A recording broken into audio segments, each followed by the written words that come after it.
Hey, what's up mga ropa? Minamalat ang inyong lingkod. Ito po, si Suplado Moto. Anyway, so may nag-mention na naman sa atin sa TikTok. Isa sa mga ropa natin na masipag at patuloy na nag-mention sa atin. Bilib ako sa tao na to. Wala akong masabi sa Europa.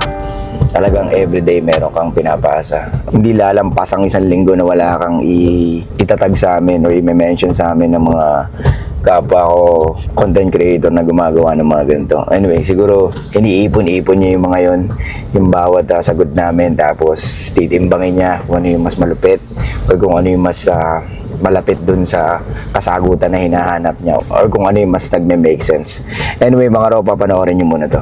Listahan ng mga na-realize ko ngayong 32 na ako, settling down edition. For context lang, most of my friends are either married, with kids, or both. And here I am, still single and still living with my parents. Kaya itong listahan ko na to, ito yung mga bagay na ipinaunawa ko sa sarili ko. And paulit-ulit kong sinasabi rin sa sarili ko to get by with life. So, let's start. Hindi ka delayed dahil lang wala kang asawa at anak. Nauna lang sila. Your partner should complement your life. I think you're delayed. Why? Kasi ang babae may kakayahan pumili ng partner nila. Merong kapangyarihan ng babae na mamili ng lalaki na gusto nila. But the problem is, lagi sila nanggagaling sa emotions nila. Which is understandable. Pero, naniniwala ako na maraming kayang mas magbigay ng lalaki ng provision at protection sa isang babae. Yun nga lang, mas pinaiiral ng babae ang kanilang nararamdaman or mas madalas nilang sundin ang nararamdaman nila. Ito mga ropa, pinag-usapan natin yung about sa mga nice guys, di ba? Ang karamihang nice guys, willing magbigay ng relationship, willing maging monogamous, willing magsakripisyo para sa relationship. Pero bakit laging napag-iiwanan yung mga nice guys? Kasi nga, ang babae nanggagaling sa emotions at hindi sa rational. Gets? Kaya kung delayed siya, it's because of her choice. Alright, ulitin ko mga ropa, same thing ng pinalalagyan mo ngayon, it's your choice. Maliban na lang kung bedridden ka. Nagigets nyo mga ropa? Kaya kung delayed siya, it's her choice. Next. Marriage is a milestone, not a deadline, not even an end goal. No, it's a deadline. If we based in society's rule, mas iba ang tingin ng mga kababaihan sa kapwa nila babae pag nakahanap na sila ng lalaki na talagang willing magpakasal sa kanila. Kaya hindi mo pwedeng i-deny yun sa sarili mo.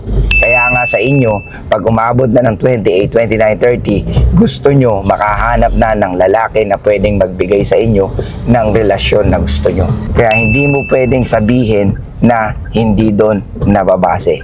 Okay? Hindi tumataas ang value mo dahil kinasal ka.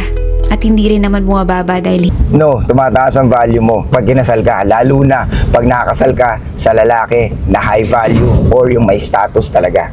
Ulitin ko, tumataas ang value ng isang babae or mas tumataas ang value mo pag kinasal ka sa isang lalaki na high status. Okay? Hindi porket ready sila, dapat ready ka na rin. Iba-iba naman yung timeline. Yung kanila yun. Hindi mo naman kailangang kopyahin yun. Yes, at some point, medyo totoo yun. I agree with that, pero hindi ibig sabihin nun, wala kang choice. You always have a choice, alright? Depende yan sa ginogol ng isang babae. But most of the time, ang goal ng isang babae, especially these days, ay yung maging successful. Diba?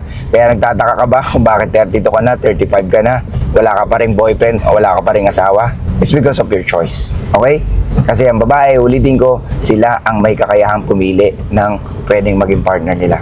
However, nanggagaling sila sa emotions nila at hindi nila pipiliin yung lalaki na sobrang nice sa kanila. Kaya nga, usually, sinasabotahin nila yung dapat na pwedeng maging future nila. Well, like I said, maintindihan naman natin kasi nga, nanggagaling ang babae sa emotions nila. Hindi lahat ng right age, right time. Pero may prime age, okay? Hindi lahat ng right age, right time. Of course, biruin mo, 60 ka na, doon mo lang maiisip magpakasal. Of course, it's not the right time. No more time, right? Time is luxury, ladies. Kung meron kayong dapat aalagaan sa sarili nyo, yun yung oras. Ulitin ko, ladies, kung meron kayong dapat alagaan or dapat pahalagahan, yun ay ang oras nyo. Maliwanag ba? Huwag kayong magsayang ng oras sa mga bagay na alam nyo in the future wala namang kayong mapapala. Okay? Okay, nandito na tayo sa mga sensitibong parts. Mga taong gusto magka-baby, may mga taong gusto mabuhay muna para sa sarili nila. Parehong valid, parehong importante, at walang mas. Being child-free by choice isn't selfish. Assuming everyone must have kids, yun ang selfish. Parenting is beautiful, pero hindi siya requirement para magkaroon ng meaning yung existence mo. Wow! Wow! Kaya nga ang babae na umiidad ng 35 at walang boyfriend or walang pamilya, walang anak, usually napipil empty sila. Anong sinasabi mo? Lahat tayo may stages or level ng buhay, okay? At the age of ganito, dapat kahit papano meron ka na nito or ganito na yung wisdom mo or ganito ka na mag-isip. Ngayon, kung 32 ka at still dinideny mo sa sarili mo yung ganyan, kailangan mo tanggapin sa sarili mo na pwedeng maka-add ng value yun sa buhay mo, okay? Kailangan mo tanggapin ang katotohanan na ang babae dependent pa rin sa mga lalaki. What I mean to say is, kailangan nila ng lalaki sa buhay nila regardless how much money they have, how much money they earn. Okay? Kaya kung tumatanda ka, huwag mong i-justify yung mga bagay na ganun para lang masabi mo na it's okay na 32 ka at single ka or wala kang anak. Gets? Some people are called to be parents, while some other people are called to grow in other ways. Your life does not need to look like their lives to be worth celebrating. Kahit small win yan, i-celebrate mo yan. Bumili ka ng cake. Hindi boring buhay mo. Peaceful ka lang, secured, walang hinahabol, hindi nagpapapressure. Wow! Kahit di ka pine-pressure at di ka nagpapa-pressure, mararamdaman mo yung pressure. Kasi it's biology for women na ma-hit niya yung biological clock. Kasi may biological clock ang mga babae at alam niya yun sa sarili niya kahit walang nagtuturo sa kanya. Kaya wag mong sabihin na it's okay. Hindi ka late or hindi ka delayed. Iba lang yung timeline mo. That's BS. Hindi mo kailangan ng malaking announcement para maging valid ang choices mo at hindi mo kailangan ng audience para magkaroon ng meaning yung decision mo.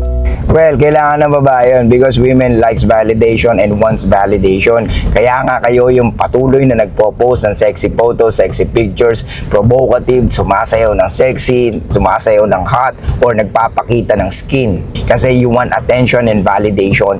Yun ang gasolina nyo kasi doon nyo nakikita kung gaano kayo kaganda. Kaya pag nakikita nyo na maraming lalaki ang panay likes, panay comment, panay DM sa inyo, tuwang-tuwa kayo. Okay? You want validation. Kaya nga, it's hard for you to live alone kasi kailangan mo ng lalaki na mag-guide sa'yo. Dahil yung lalaki na yun, ang siyang maglilid sa'yo patungo sa buhay na gusto mo. Dahil alam natin, bilang babae ka, lagi kang pwedeng manggaling sa emotions mo. At kadalasan, hindi mo na alam ang totoo at hindi dahil nagbabase ka lamang sa emotions mo. Gets? Sa dulo, hindi naman ang tanong kung nasan ka ngayon o kaya kung anong meron ka. Ang mahalaga, masaya ka ba talaga? I always tell myself, happiness doesn't come with a label. It comes with peace of mind. Ito yung sinasabi ko sa inyo mga ropa, pag ang babae umidad na ng medyo 30 na or pataas 30 na, nag-iiba na yung sinasabi nila. Gina-justify nila yung mga bagay na mali or mga pwedeng maling desisyon nila sa buhay nila na akala nila yun ang katotohanan para sa kanila. Di ba? Women are not accountable, alam natin yan. Kaya nga patuloy nilang i-justify yung kahit na 32 sila, 35 sila, okay lang yan, bla bla bla. Hindi kailanman magiging okay yung ganun mga ropa. Maliwanag ba? This is the problem also with women na nasa 30. Kasi madalas nilang i-prioridad is yung happiness nila, which is maling-mali talaga mga ropa. Gets? So anong takeaway natin dito? Don't listen to what they say. Yun ang pinakalagi niyong tatandaan. Huwag kayong makinig sa karamihang sinasabi ng babae. Ikaw ang lalaki, ikaw ang maglilid sa kanila. At ikaw ang kailangan nila. Gets? Ikaw ang gatekeeper ng relationship. Mas kailangan nila tayo. At ang sex, pwede natin makuha kahit kanino. Ang kailangan mo lang, makita mo ang worth mo bilang lalaki, lalo na pag pumasok ka sa relasyon na gusto mo. Okay? So yun lang guys, thank you so much. I'll see you guys next time. Show love, peace out, and be fucking mysterious mga ropa.